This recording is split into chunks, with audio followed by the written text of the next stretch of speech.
technology and at least awareness of the technology, at least decades, aren't it? And what I say to people is, and I talk about this in the presentation I've done called Infinite Energy, but not for the masses.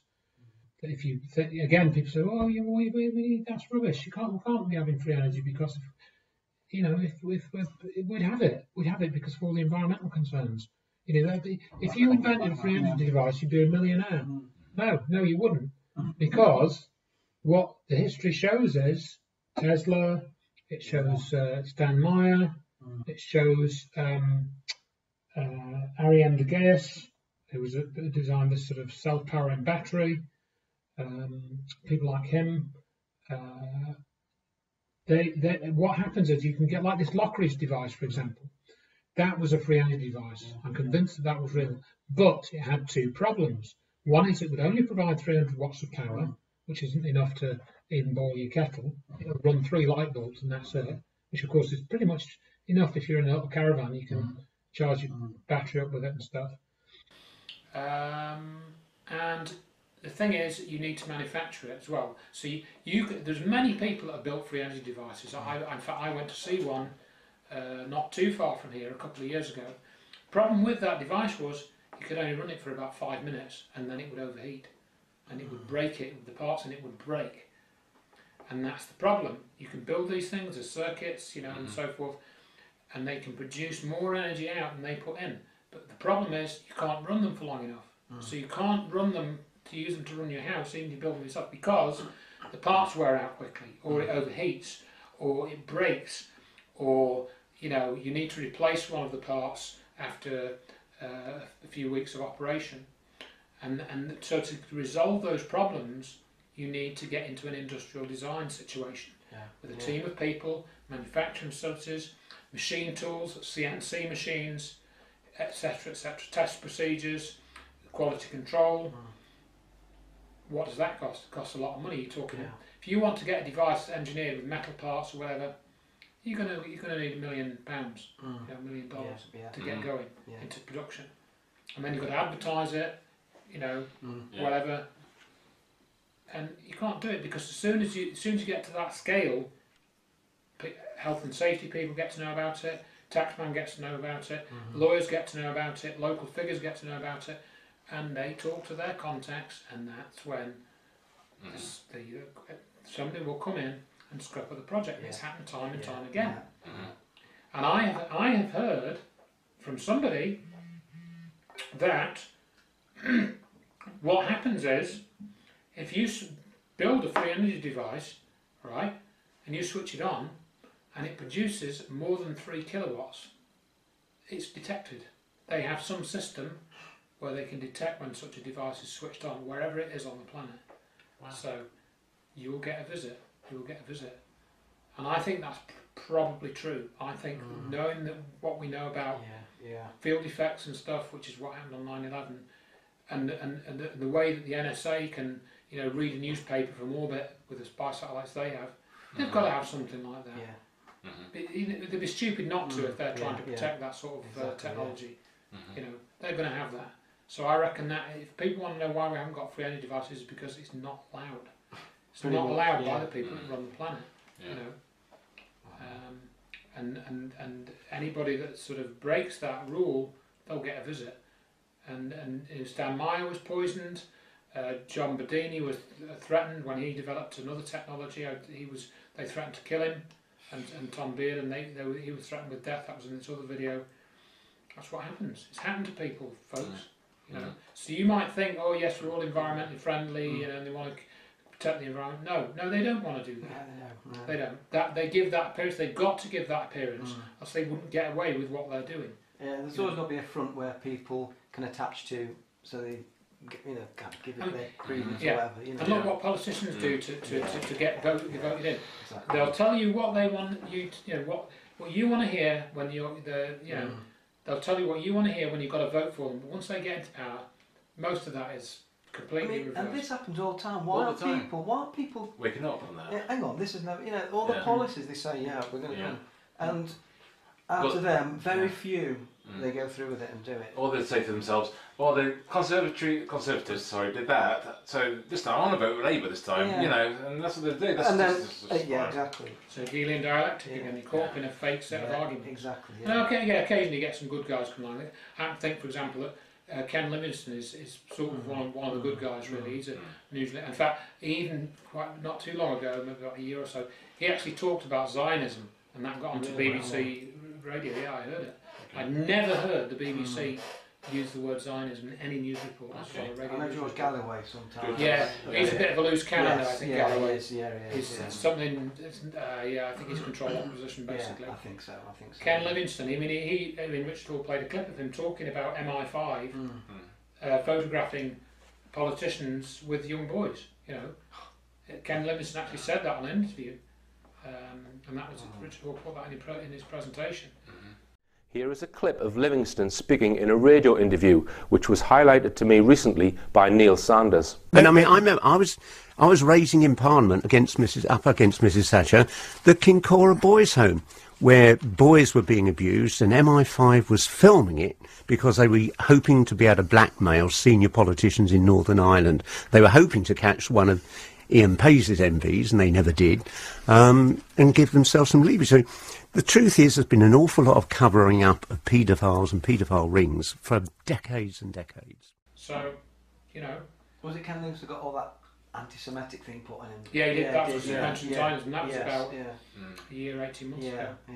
They pile on top of him Yeah. because it does seem, you know, much as it's dangerous to say it, it appears that Zionism is a big force of influence in countries around the world. I mean, and that's quite provable, isn't it? It seems to be, yeah, as far as I can tell. Yeah, you know, and remember, you've got to distinguish Zionism from Judaism. Yes, They're two different things. Yeah, One is a political movement, one is to do with religion. Yeah. So when you mention the word Zionist or Zionism, it doesn't mean you're anti-Semitic.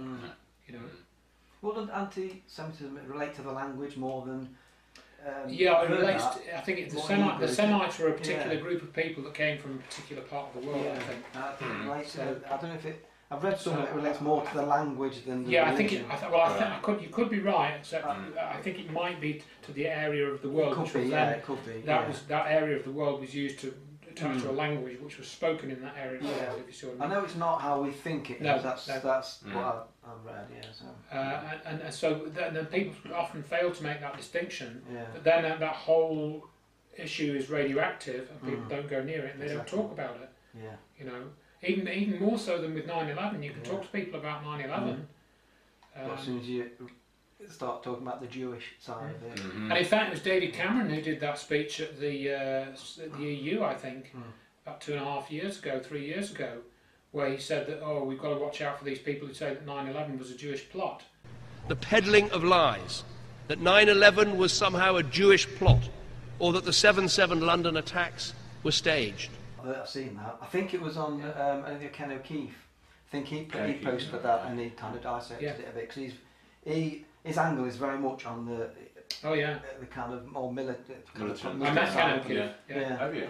Yeah, really. Yeah. How'd you find him? I mean, well, I've got an article about him on my website. really? Okay. Yes. Curious. Yeah. Well, good or bad, or how did he's not sincere. He's not sincere. I know there's something about his a project he was going to go. He had a lot of The World Citizen. Yeah. World Citizen. Yeah, I know he had a lot of flack about that. Well, this was when Max Igan came out. Yeah, that's the Max Igan. Talked about that. That's when I revealed the information that I had about Ken O'Keefe.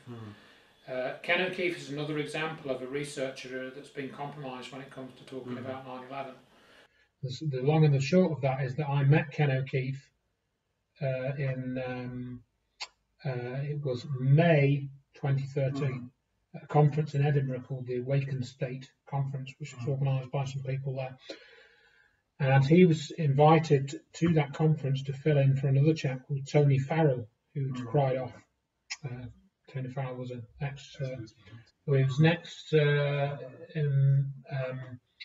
criminal intelligence officer, was it? Or threat? He wrote this report about threat assessment. That whole story is also unusual. Anyway, so Ken O'Keefe was at this conference in Edinburgh. he was speaking about the Israel-Palestine situation and his experience with that. He's been big into that. I knew, having heard his talk there, that he'd been connected to two people called Jim Fetzer and Kevin Barrett, who I was very familiar with, and he'd appeared with them on Al Jazeera or Press TV, one or both. I think it was Press TV. And he was on Press TV. Yeah, he's been on there a lot. He's made documentaries for them.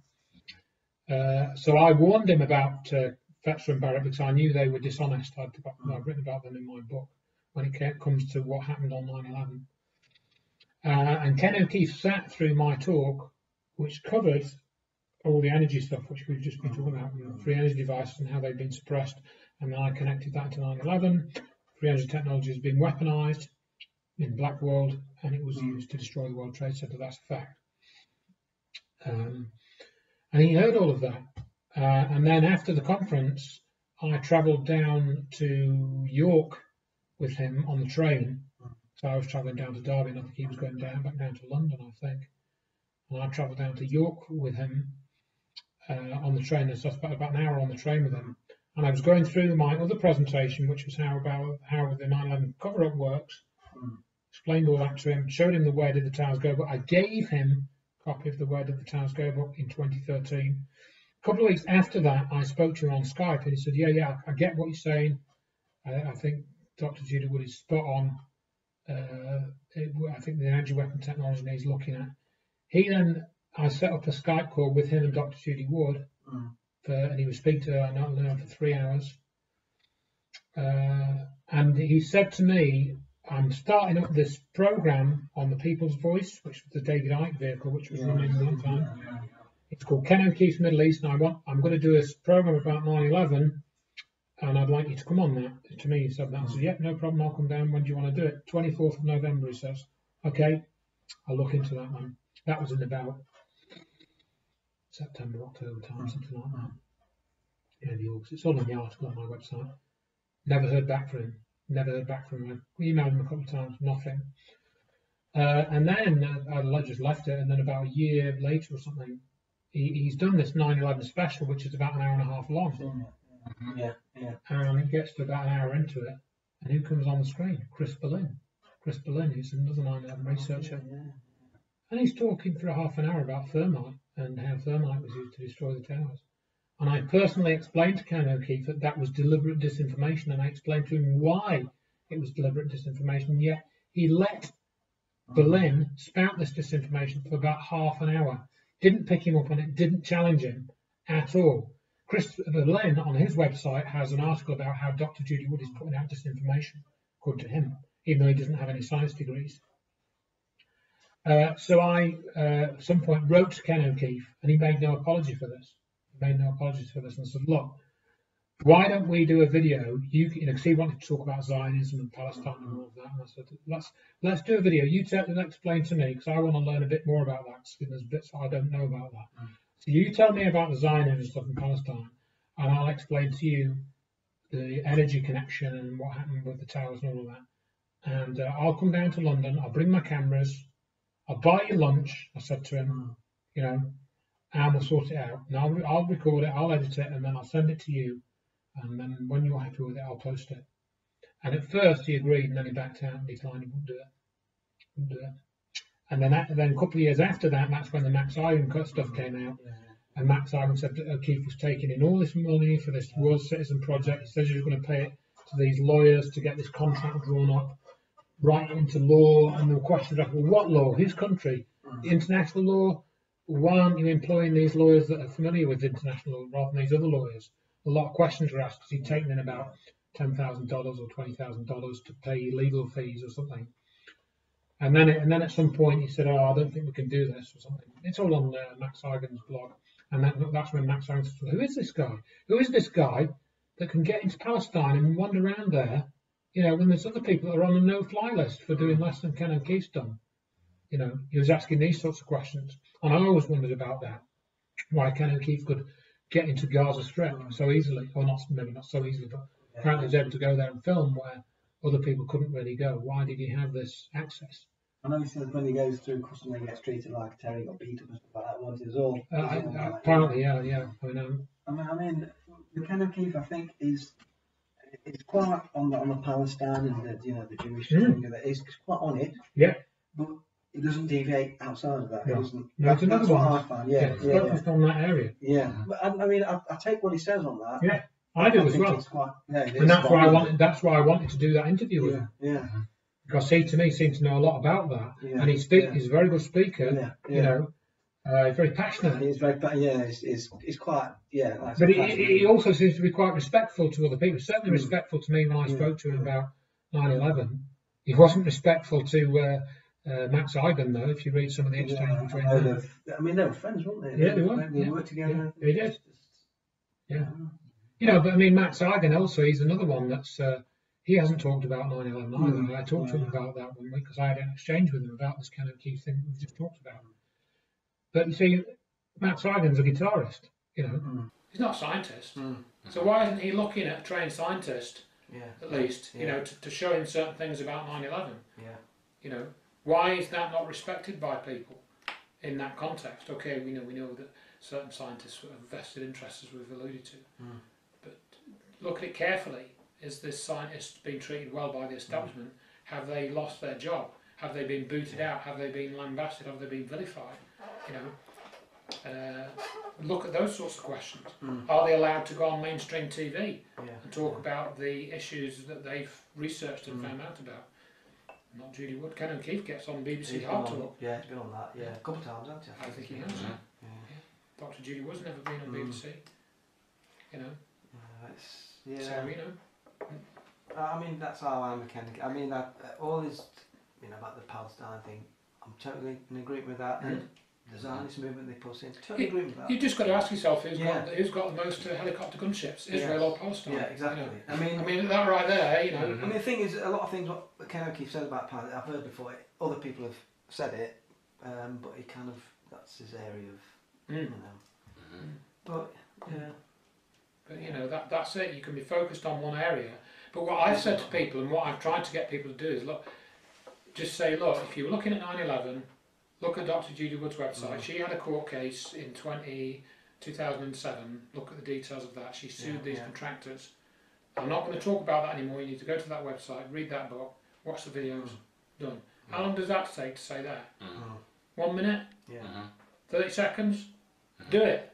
Do it. Why can't you do it? And I've had people, certainly Annie Mashon, for example, another researcher, she point blankly refused to do that when I asked her in 2007. She just refused.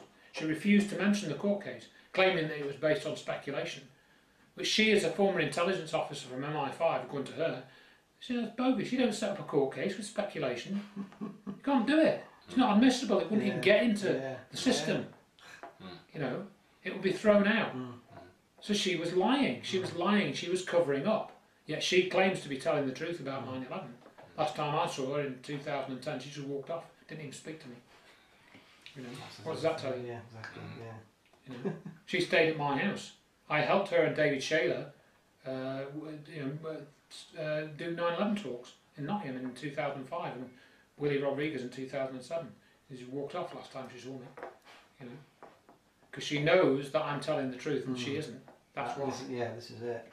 This is it. So do you think these people who don't encompass the truth with the what Dr. Judy Wood does and yourself, are they more thinking about themselves and more and about how further they can go and where they want? I think there's a mixture of reasons really. Some is that they have been told that they cannot discuss that. That's at the extreme level, particularly people like Annie Mashon. They are not allowed to discuss that. So they choose not to for their own. It's not just because they choose not to for their own either ego or financial reasons or you know. And then going down from that, some people don't feel confident talking about it. Right. Because it's. I suppose that's more honourable, but you have to get the information. You know. At least take your time. So there's a few that are in that position, but I can't totally go for that as an explanation because. They can still say, well, I've studied this enough to know that it's true, but I don't fully understand the details. I recommend you go and watch this video. which is what I do, you know, with other topics. Like I'll say, oh yeah, if you want to find out about Palestine or whatever and all that, go and watch some McKenna O'Keefe stuff. Yeah. I don't mind saying that. I says it's not reliable on 9/11, but for the Palestine stuff, I think that's reliable. I'll say that. That's not a problem to me. I mean, you know. so 9/11 is reliable on one level. Yeah. But there's other levels. And there are a few people that won't admit their mistakes. There are a few people that obviously have got on the bandwagon about 9/11 and talked about controlled demolition. And they don't want to admit that they were fooled by that because it then feels that they damages their reputation. I mean, that is the main consensus of theory that people have about 9/11, the controlled demolition. If that's the alternative one, that's what, the alternative outside of the official story. Most people. One thing I was going to say earlier, and on that is that people talk about there being bombs in the building, and I don't know, frankly, whether there were bombs any planted in the building or not. Any bombs planted in the building, because then they say, oh, but what are about the accounts of explosions?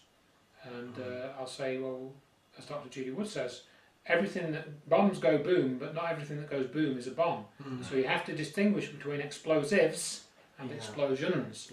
For example, fire extinguisher, if that gets shot with a bullet, it will explode, it will make an explosive sound. You know, if the bullet penetrates the wall of the container. So you've got to distinguish that. But what I say to people is it doesn't really matter whether there were bombs in the World Trade Center buildings or not, because the stories of there being bombs in there have worked as part of the cover-up. Somebody said, oh, well, what if they put bombs in to distract from the energy weapon? Well, they might have, but it doesn't really matter. It's the energy weapon which people don't know about. Everyone knows what a bomb is. You learn what a bomb is when you're about 3. You know? Why you want to talk about bombs, for heaven's sake? Let's talk about the buildings turning to dust. You know, I mean, that's source of great frustration when I'm talking the footage, about. You know, the metal thing just turning. The steel. Steel. Nothing's falling on it at that point. Just dissolved. You know, and people want evidence of stuff that's really weird. There it is, right in front of you, on one of the most horrendous days, you know, in history. Not just one video, but 10 videos, thousands of pictures, showing you that that material is not doing what ought to be done in the normal physical world that we live in. It's proof, right in your face.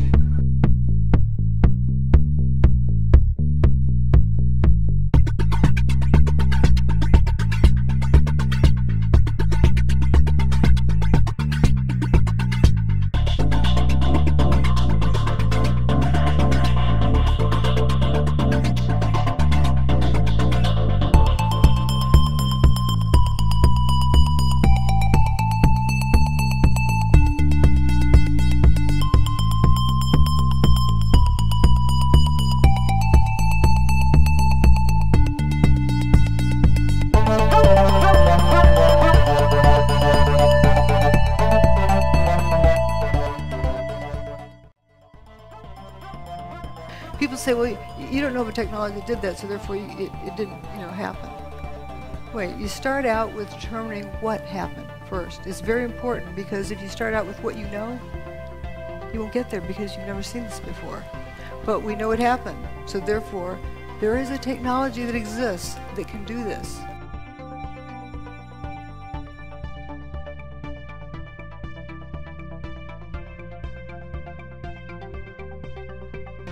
As we've seen, the evidence is showing us a different story than what we were led to believe. Now this toasted bus, notice there's no big flame marks running up beside the bus.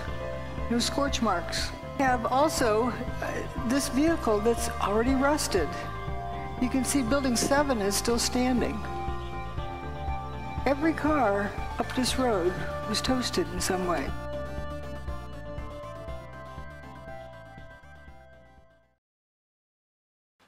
So we'll go back to the Building 7 again. And so was that same weapon used on that? Yeah, I mean that again, the real slam dunk for that, which I now show to people since we got the clip, although the clip's been around for years and years since the day itself.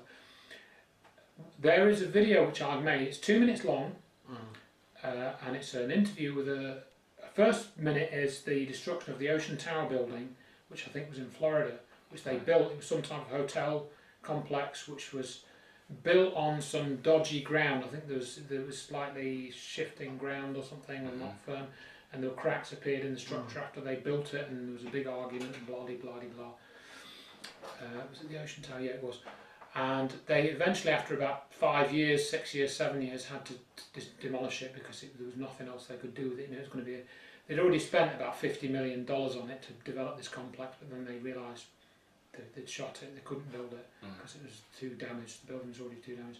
They had to bring it down, controlled demolition. So you've got this picture of this tower coming down. I think it's like 25 stories or something. It's fair size, you know. And it's Controlled Demolition Inc. that did it. And they have the video, and it's about a quarter of a mile away, this building. And you hear this boom, boom, boom, and down it comes. I then cut to the 9/11 lady called Barbara Crowley. She's an EMT, emergency medical technician. She's been interviewed by a guy from Channel 7 or something, and she's got a microphone in front of her. She's saying, we need medical supplies, we need water, we need food for these firemen that are working around the site, you know, and still rescuing people, come down, you know. And as she's saying this, there's Building 7 in the background of the shot. It's about 3-4 blocks away. Right. Down it goes. Right. And the guy says, Building 7's just gone down. She goes, what's happened? What happened? Building 7. Doesn't even hear it. Can't hear it on the film. She doesn't even hear it. Right. She's about 4 or 5 blocks away. Speak, go. Your name, ma'am? Barbara Crowley. C-R-O-W-L-E-Y. NYU Medical Center. Okay, tell me what you know. All I know at this point is they're trying to establish an outdoor hospital facility like we've set up at Chelsea Piers, a triage unit for the personnel that are attending to the scene, not to the injured in the scene. They can't get in to get any casualties out at this time. They don't know the extent of it at this point. What we're doing now is going up to get medical supplies, to bring down trauma physicians down here, to set up the surgical unit and the triage unit down here, in addition to, if anybody out there can help, any vendors who have food or supplies. The firemen have no food, nothing but snacks. They need fluids, they need water, and they need protein foods. This is just the beginning of what they're facing. So we need masks. We need TB masks. Holy shit! What is it? It just went down. What just went down? World Trade 7. It did go down before. No, 7. Number 7. Oh my God! That proves it's not controlled demolition. Not only that, but there was no seismic signature. 0.6. Less than that's like what you get when you hit a jackhammer on the ground. For a 47-story building. No explosions there, because it was explosions. It appears that it was dissolved. It was destroyed over a longer period than the towers. They took from about maybe 10, 11 o'clock in the morning until 5. So it's done over about 6, 7 hours maybe. And then the interior was dustified, and what you saw was just a shell going down. I mean, just in the videos of the Twin Towers getting blown down, the sound's more like a hissing sound. Yeah. And you know, you should see those clips of the firemen saying, "Oh, these floors were popping out." But what we would argue is, and we've got witness testimony of this, Rennie Davila, for example, who was one of the firefighters that mentioned in Dr. Judy Wood's talk, his fire truck blew up. The whole fire truck blew up, and this is on the ground. And other firemen were reporting that the Scott packs, which are air tanks, basically, you know, like scuba tanks, you know, that they use to go into buildings, they were exploding on the backs of the trucks. Why would air tanks explode on the backs of trucks? That's where you got the explosive sounds. That's why people thought they were bombs, because you got these tanks exploding. Fire extinguishers, I mentioned before, pressurised tanks. They were in the water system in the World Trade Center. They had to pump the water up, like 2, 3 floors at a time. So you had pressurised tanks at various points in the towers to help the water be pumped around to the various toilets and showers and whatever else was in there. What about when the metal skin on those tanks gets weakened by this metal dissolving technology? That's going to explode. So that, to me, would account for all the explosions in the tower. Did they also put in some bombs? I don't know. I don't care. It doesn't matter, does it? No. You know, because the explanation is already there. It covers everything. And so, what's in Dr. Wood's book accounts for pretty much everything that was seen and heard on that day. You know, yes, there may be other things that were done which we can't prove whether they were done or not because there's no evidence left. But certainly the buildings were turned to dust with an energy weapon, and that's the irrefutable proof of that is is and has been available for 10 years, you know. And there's been I've written about the active ongoing cover-up of that, which is still to this day, still going on to this day, you know. It is, and that's, you know, it is, like I was saying earlier, difficult for people to get their heads around that. It just sounds like that's just silly, you know. They wouldn't do it that way, but yeah, yes, they would. Yes, they do. I mean, people who don't look into it, they just think conspiracy theories all on one level. Yeah, won't they? All, you know. Yeah. And I have a friend. I've told the story a few times as well. I have a friend who's a chemistry teacher, and we got to talking about 9/11, somebody's 50th. You know, I'll be 53 next month, and so a couple of years ago we were also turning 50. You know, 3 years ago, and we went to this guy's 50th birthday, and I met him there. And then somehow, I don't think it was even me that brought up the subject of 9/11, and he just said when I started talking about it, he said, "Oh, I've looked at your website. So I've looked at your website. He said, if what was on your website was true, you know, it would be in the news." And he says, no, hang on a minute. Let's just go through it. And he says, look, if Bill Clinton and Monica Lewinsky, you know, had that affair, that all came out in the news. So if what you said was true, that would be in the news. And I said, look, forget Bill Clinton, forget Monica Lewinsky. Let's just go back. And I tried to take him, right, World Trade Center, was it there? And he says, if Bill Clinton and Monica Lewinsky, I said, no, forget all that. And I couldn't get him off Bill Clinton and Monica Lewinsky. That's all he wanted to talk about. I couldn't even get him to the point of saying, well, those were the towers there, and now they're no longer there. How did that situation, you know, couldn't even get him to talk about that. You know, wouldn't do it. And this is a chemistry teacher who I've known for 30 years. Not longer. It's a strange thing, when I talk to people about 9/11, I always find people who've gone through academic routes are more closed off from than anyone else. People who I consider fairly academic and intelligent just don't want to talk about this. No, official story's right. That's it. You know. And I think, so all stupid people rule. We love the truth. But I think that's it. I mean, you're right to some extent, because and I've said this to Dr. Judy, there's very few people like her who've gone through the academic establishment and have got those credentials, you know, and the published papers and the pieces of paper to prove it, who would speak out about 9/11. You know, I mean, we haven't had the situation, you know, where one of her colleagues, former colleagues, had come to one of the talks in Scotland back in 2012, and you know, he kind of didn't seem to get it almost, you know, even though he knew her, you know, and worked with her, and he came to the talk and he watched it all. It's like he couldn't quite grasp the scale of it. He just didn't, you know. It's like he couldn't. It's like, again, it's going back to that consciousness thing. His consciousness didn't seem to be at that point where he could fully integrate that information into his brain. You know, he couldn't do it. I mean, it's maybe with academics because they've taken on the official story of anything, the mainstream, so much they've got to deconstruct it further, more so than people who aren't. You know, maybe that's something to do with it. I don't know. It is. They've got to break it down even further more, and everything would know. You know, well, it was normal folk. We can approach it at you know a lower level. There's definitely an element of that in that you haven't had your thinking tightly focused. To that extent on a particular topic or whatever.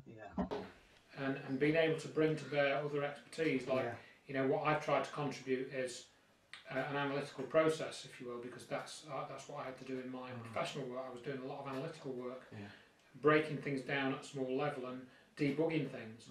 So when I came to the 9/11 thing, I was kind of sort of debugging what happened or debugging the story, because I knew that the story of what we were told wasn't true. We realised that after a while.